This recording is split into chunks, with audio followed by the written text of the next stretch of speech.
আসসালামু আলাইকুম ওয়া রাহমাতুল্লাহি ওয়া বারাকাতুহু। ইন্নাল হামদুলিল্লাহি ওয়াহদা ওয়াসসালাতু আসসালামু আলা মান লা নাবিয়্যা বা'দা আম্মা বা'দ। সম্মানিত উপস্থিতি, আমরা ধারাবাহিকভাবে আপনাদের সম্মুখে আলোচনা উপস্থাপন করছিলাম যে সমাজ বিনির্মাণে মসজিদ সমূহের ভূমিকা। এ পর্যায়ে আমরা আলোচনা করছি একজন বিচার প্রার্থীর জন্য মসজিদ সমূহ হয়ে উঠবে শ্রেষ্ঠ বিচারালয়।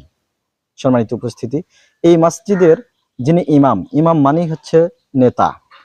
তিনি যদি এই সমাজের বিচার আচার ফায়সালা করতেন, আল্লাহু আকবার। সম্মানিত উপস্থিতি, আজকের দিনে সমাজে যে বিচার আচার হয় সেটা টুপাইস কামাইয়ের জন্য ধান্দাতে পড়ে অনেকেই মানে যে অপরাধী তার পক্ষে রায় দিয়ে দেয়, যে অপরাধী নয় তার বিপক্ষে রায় দিয়ে তার উপর শাস্তি প্রয়োগ করে থাকে, শুধু রাত্রে 2 টাকা তার হাতের মধ্যে গুঁজে দেওয়ার কারণে। সম্মানিত উপস্থিতি, আজও পর্যন্ত আমাদের দেশের মসজিদ সমূহের যে ইমাম সাহেব, যে নেতাগুলো রয়েছেন, তারা অন্যান্য মানুষের চেয়ে অবশ্যই আল্লাহ তাআলাকে বেশি ভয় করেন।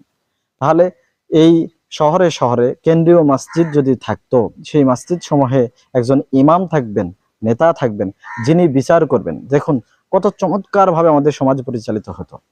সমাজে একটা অসঙ্গতি, বিচার চলে গেল ইমামের কাছে। ইমাম সাহেব মসজিদে সকল সাধারণ মুসল্লির সামনে সেই বিচার কার্য ফয়সালা করলেন। তাহলে এই সমাজ থেকে অন্যায় অবিচার দূর হয়ে যাবে, কেননা এই শাস্তি সবার সম্মুখে দেওয়া হচ্ছে। তাহলে আরো 10 জন মানুষ এখান থেকে শিক্ষা গ্রহণ করতেছে। তাছাড়া দেখুন, একজন বিচারকের সবচেয়ে বড় 2টা জিনিস প্রয়োজন। এক, আল্লাহ ভীতি, আর মেজাজটা শান্ত রাখা। বিচার কার্য পরিচালনার ক্ষেত্রে মেজাজটা শান্ত রাখতে হয়।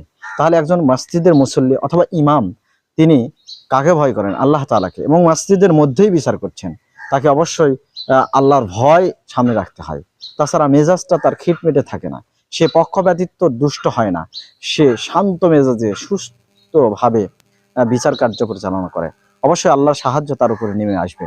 তাই এই মসজিদ সমূহ হয়ে উঠুক বিচারালয়, শ্রেষ্ঠ বিচারালয়। আল্লাহ তাআলা আমাদেরকে সেই বুঝ দান করুন। আমিন। ও আখিরু দাওয়ানা আনিল হামদুলিল্লাহি রাব্বিল আলামিন। আসসালামু আলাইকুম ওয়া রাহমাতুল্লাহি ওয়া বারাকাতুহু।